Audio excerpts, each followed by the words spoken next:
let's just say you have a piece of glass crystal that you spend $100 making it in this country. You're going to send it to Mexico to have $10 of additional work done to it. They count it as a $100 export.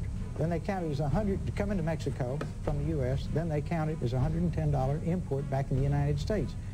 Now then, when you look at how they count, the real export figures to Mexican consumers are tiny. The used factory equipment coming from U.S. factories going into Mexico, new factories going to Mexico. Are not bought? No, no. It's a Zenith moves equipment from the U.S. into Mexico. That's used equipment. Then we count that as if Mexican consumers bought it. Nobody bought anything. Old equipment just came. Here's the real export story. You get down here, these are the phony exports down here. Here are the real exports here, about $7.7 billion. You take this thing into pieces, you take this big number here and take it right down to here, and that's what you're really talking about. And just remember this, if you want to trade, you trade with people who make money. You don't trade with people who oppress their workers and they don't have any money.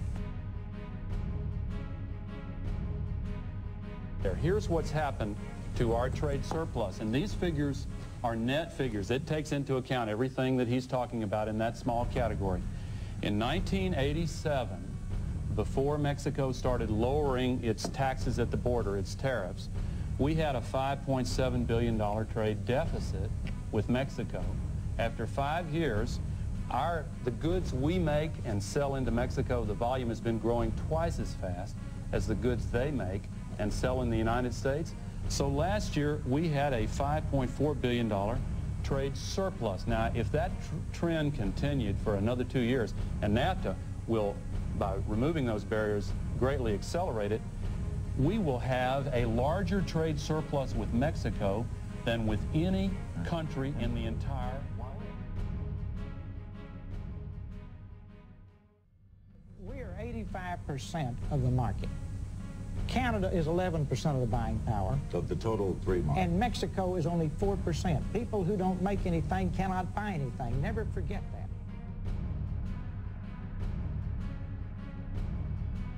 Your friend who makes the tire, and he's a union member, is going to benefit from this. Why is the unions aligned with Ross Perot? Why do we have this alignment of Ross Perot unions, Jesse Jackson, Pat Buchanan, and Ralph Nader?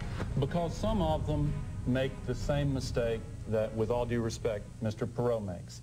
They confuse the bad trade deals in the past with this one, which is the first time we've been able to get one that's even Steven, with zero taxes on both sides.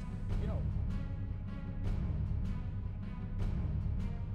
I told you about my friend Gordon Thompson. The international president of his union opposes NAFTA.